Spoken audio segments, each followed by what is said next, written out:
کن سے فیکن تک کا سفر۔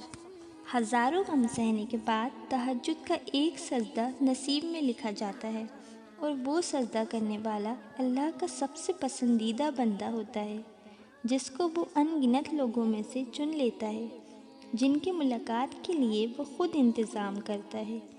رشک آتا ہے مجھے اس شخص کے مقدر پر جس کی ایک پکار سننے کے لیے وہ سارا عالم خاموش کروا دیتا ہے، جس کے دیدار کے لیے وہ آسمان کو سیاہی سے بھر دیتا ہے اور چاروں طرف اندھیرا کر دیتا ہے، تاکہ اس کے بندے کے آنسو کوئی تیسری ذات نہ دیکھ سکے، تاکہ اس کے بندے کے جذبات کی خودداری پر پردہ پڑا رہے۔ سب کو بے فکری کی نیند سلا کر وہ اپنے اس خاص بندے کو اپنی جستجو کی فکر میں لگا دیتا ہے۔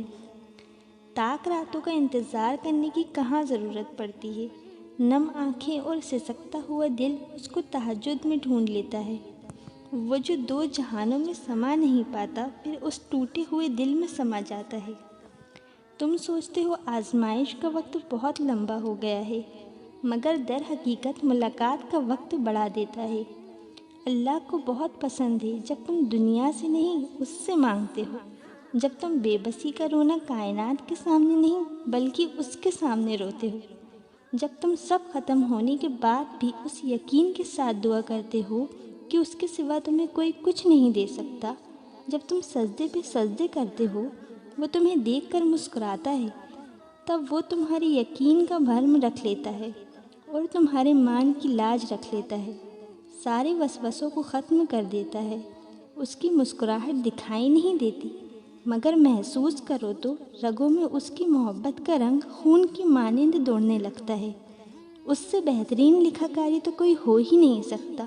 وہ اختیار ہونے کے باوجود نصیب کے پنوں کو اپنی چاہت سے تمہاری چاہت میں بدل دیتا ہے۔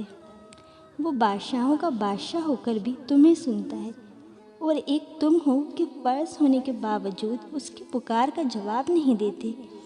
کبھی اس کی محبت میں رنگ کر تو دیکھو، کائنات کے سارے رنگ پھیکے لگیں گے۔ کبھی اس کو سن کر تو دیکھو، کائنات کی ساری آوازیں بے معنی لگیں گی۔ وہ جس کو چاہتا ہے اپنی جانب موڑ لیتا ہے، چپ چاپ، اور کسی کو خبر بھی نہیں ہوتی۔ بس پھر وہ ایک حکم دیتا ہے اور کائنات کی ساری طاقتیں متحد ہو جاتی ہیں۔ کن اس کے گرد طواف کرنے لگتا ہے اور ساری باتیں فیکن پر ختم ہو جاتی ہیں، اور یوں ہی سبھی کہانیاں مکمل ہو جاتی ہیں۔